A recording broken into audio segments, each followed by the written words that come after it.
It's Thursday, August 6th, and time for your Barbados Today morning news update. Students are expected to go back to the classroom on September 21st, including those entering secondary school for the first time. However, the start of school for those entering sixth form depends on the return of CSEC and CAPE results from the Caribbean Examinations Council.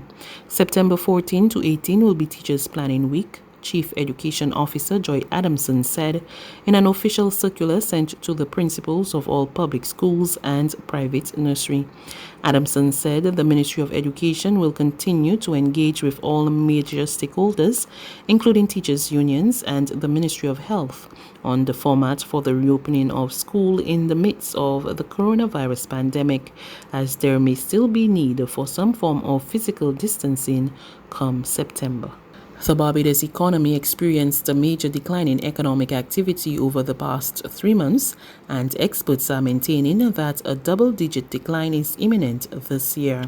However, Governor of the Central Bank of Barbados, Cleviston Haynes, is confident that the Mia Mottley-led government will still meet its targets under the IMF 4-year extended program.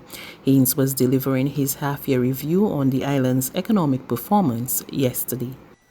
During the April to June quarter, the impact of COVID-19 spread across the Barbadian economic landscape.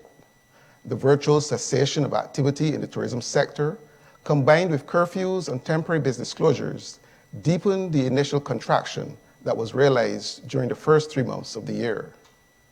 Preliminary data now suggests that economic output fell by 27% in the second quarter, resulting in an overall decline of almost 15% over the first 6 months of 2020. As tourism arrivals plummeted, the depth of the recessionary conditions underscored the importance of the tourism sector, highlighting its linkages to other sectors such as agriculture, distribution, and transportation. Layoffs in the tourism and restaurant industries were therefore accompanied by additional job losses in other sectors which experienced diminished cash flows. As a result, unemployment insurance claims between mid-March and end June surged, reaching over 33,000. Prime Minister Mia Mottley addresses public concerns about the 9 Ghanaian nurses who tested positive for COVID-19 on arrival last week. The Prime Minister spoke on the issue at a press conference yesterday at Ilaro Court with other top health officials. And let me remind us that the fake news that went about this weekend is one of the unfortunate moments for me in this whole exercise. Because, even before the Ghanaians landed, there was a lot of fake news and a lot of talk. And I wondered to myself, if they were coming from Eastern Europe, would we have the same commentary? I hope that Barbadians accept that we are dealing with people who have come to help us. We've had the benefit of 100 Cuban nurses. We have the benefit of these nurses. There has been a hiccup for only 9 of them, but I'd ask both doctors who are far better qualified than I am to be able to speak to the fact that not just these nurses, but nurses and doctors the world over have in some instances been exposed to the virus and have returned to the front line in order to be able to save more lives. President of the Senate, Sir Richard Cheltenham, surprised fellow lawmakers Wednesday night when he announced his retirement from the upper house. Sir Richard, who took up the post on June 5, 2018 with the new parliament, said his retirement would take effect on August 30th. He told senators his decision was based on earlier developments, which they will hear later. This is the last session of the Senate before its propagation, and I consider it as the appropriate time to indicate that effective 30th of August, I shall be retiring from the Senate. It has been a great privilege and an immense honor serving as your president. I am satisfied that there is an array of rich and diverse talent in our Senate, and I assure you that I shall continue to follow each and every one of you with much interest. I shall miss you all, and I want to thank the clerk and the entire support staff, all of whom have been immensely helpful and supportive throughout my tour of duty. I want to thank my deputy, Senator Greenwich, for all the props and support he has given me throughout my tour of duty. There's regional and international news after this short break.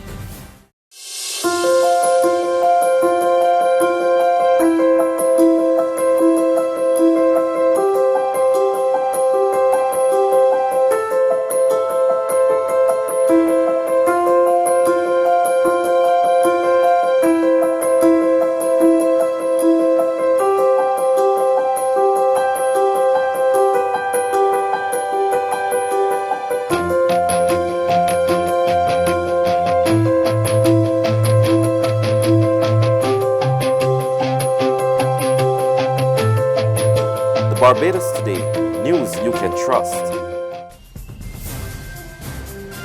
To news from our regional neighbors now. In the Bahamas, COVID-19 cases in the country continue to rise as over 24 immigration officers test positive for the contagious virus. More in this Eyewitness News report. At least 30 immigration officers have tested positive for COVID-19, according to Immigration Minister Ellsworth Johnson. Director of Immigration Clarence Russell yesterday confirmed that some 29 immigration officers have had to quarantine during the pandemic. Johnson made his comments outside Cabinet yesterday. He made an impassioned plea for Bahamians to take the virus seriously. As he said, frontline workers are putting their lives at risk every day to ensure the public is safe. Let me say this to you. You have frontline workers, you have police officers, you have nurses, your person. This thing is dangerous. I don't want to speak, just allow me. I'm not going to speak to the figures. But to the extent that you have to come out and put out these masks, right, and be about, your life is at risk. This is not a joke. And why I'm so impassioned, I was in shell shock when the most strongest of my father's children went down. This is no game, so we must listen to the medical experts who are themselves trying their best in these difficult times. So we must try our best to be sensible. And finally, at least 8 people were killed as Tropical Storm Isaias battered the United States East Coast with rain and fierce winds after making landfall as a hurricane in North Carolina. Millions of people are now without power after felled trees downed power lines. More in this report from Reuters TV. Powerful winds from Tropical Storm Isaias tore off the side of this home in Pennsylvania as it left a trail of destruction in the U.S. Northeast. I wasn't expecting it to be this bad, no. Now crews are cleaning up on Wednesday and trying to restore power for millions of people and businesses after the fierce storm clobbered the East Coast with winds as fast as 70 miles per hour. The legacy of this storm is going to be power outages. New Jersey Governor Phil Murphy said at its peak, 1.4 million homes in his state were without power, with nearly 1 million still in the dark. Our hope is by late Friday night that 80% of customers will have been restored. In Doylestown, Pennsylvania, powerful winds tore the roof off of a daycare center, and outside, cars stacked on top of others like toys. Right away, I was hoping my car wasn't involved, but then I seen it floating on top of everyone else's, and I was like, crap, that's my car.